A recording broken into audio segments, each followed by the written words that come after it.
I don't know how you feel about this story, but I love it. Elizabeth's baby, John the Baptist, when she meets Mary, who is also expecting, John the Baptist, inside of Elizabeth's womb, jumps for joy. In this beautiful art that was on our cover and is on the screen right now, you can see that. I'm going to talk about that in a minute. But I want to talk about jumping for joy for a second. You ever jump for joy? Do you? I have, but it definitely has been a long time because it's kind of frowned on the older we get, the jumping for joy, right? Maybe if you win the World Series, you can jump for joy, but otherwise it's, settle down. Come on. But there's actual visual evidence of me jumping for joy. It's from Christmas when I was right around 2 years old, and it's a very, very embarrassing Super 8 silent movie of me opening a present and jumping for joy. You may say, that doesn't sound that embarrassing, Dave, but the present was my very own potty. And you may say, sure, Dave, that's weird, but I don't know if it's that embarrassing. But imagine that Super 8 movie being shown to my Cub Scout troop by my brother a little later in life. Sticks with you.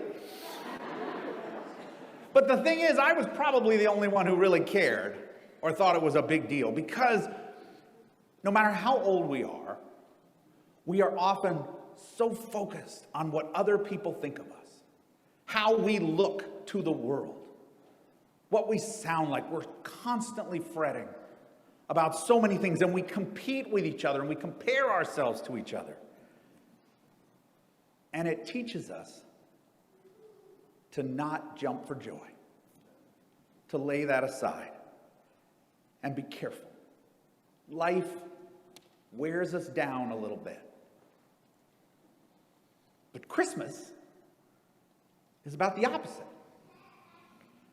Mary sings about it after she and Elizabeth talk, her famous Magnificat. She says, God has looked down on the lowliness of his servant, who has been beaten down by life, and God has scattered the proud, and God has brought down the powerful from their thrones, and God has lifted up the lowly. Somebody reminded me this week that this story is about two women meeting to plot the overthrow of the entire order of the world. Everything's going to get turned upside down. Everything in the world, all the oppression, all the cruelty, all the pain, all the things that keep us from jumping for joy are going to be flipped upside down. And John, the baby, knows it. And these two women who meet know this secret of hope and of joy. In this painting that's been on the screen, it's a contemporary image of the story by an artist named James Janknagget, and it captures the moment when the two women meet, Mary and her cousin Elizabeth. And it captures John jumping for joy. The reason I picked this is because very rarely do you actually see John jumping for joy. This tradition of seeing inside their wombs is actually a long tradition in art. But usually John is bowing or praying, and here we really see him jumping for joy. And in the background, the men are off to the side, in the background. The angel literally told Zechariah, the father of John the Baptist, that he couldn't talk until the baby was born. Enough out of you. We're going to make you quiet. And so he's holding a sign that says his name is John. He's getting his input in there.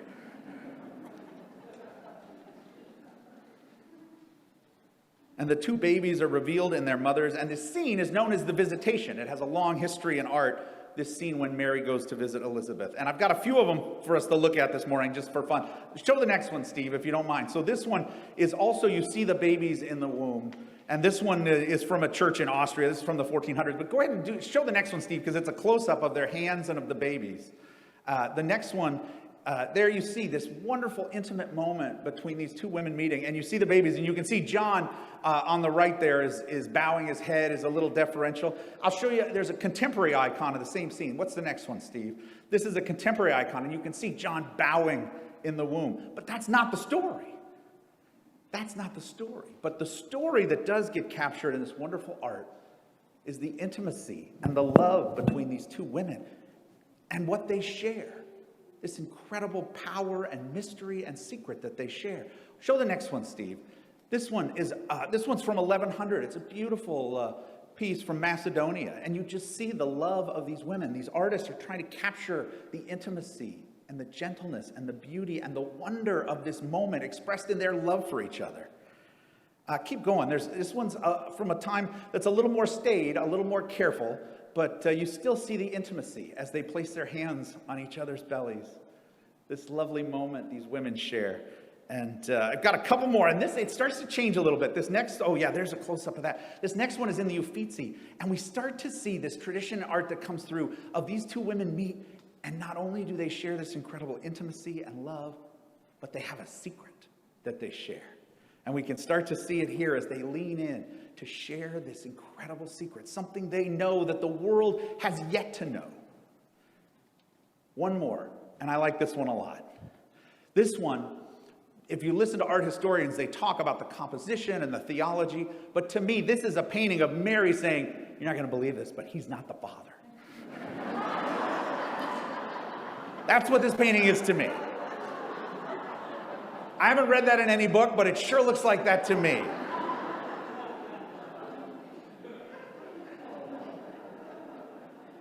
Yeah, seriously, not him.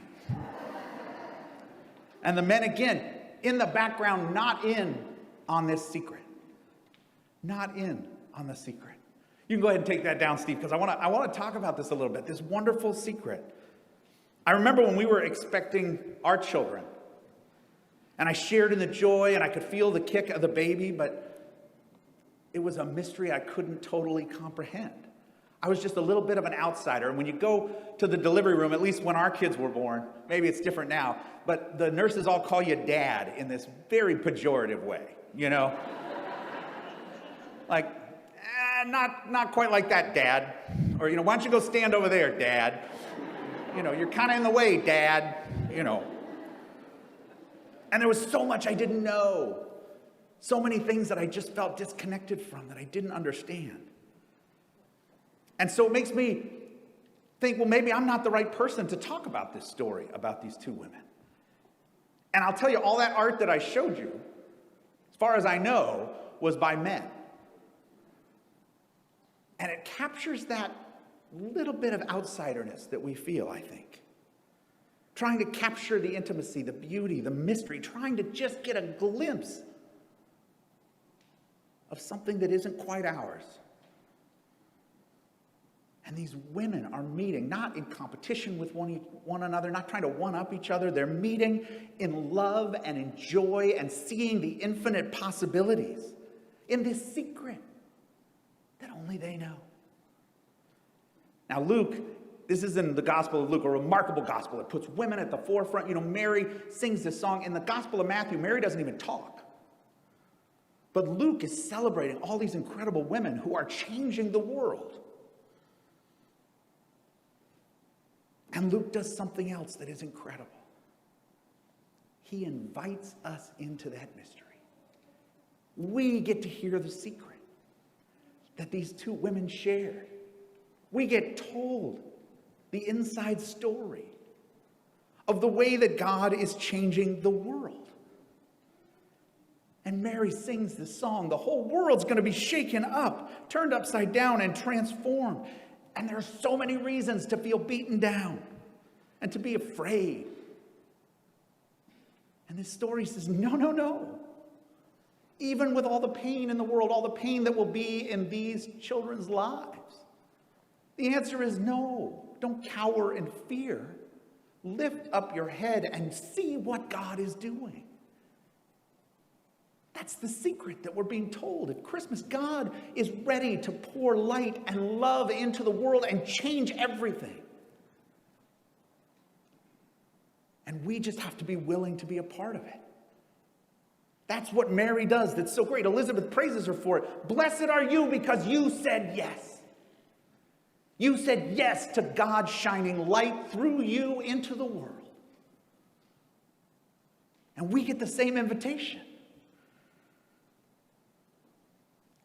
God is revealed to the world through these two women.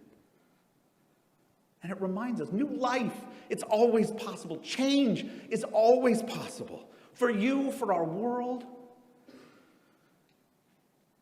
And how do we respond? You know, the angels, when they appear, they always say, do not be afraid. And I often think about how that must mean they're terrifying, because that's people's first reaction. But I also think it means they're saying, this is how you should respond to the world. Don't be afraid. Don't cower in fear. Don't let the world beat you down and keep you from jumping for joy.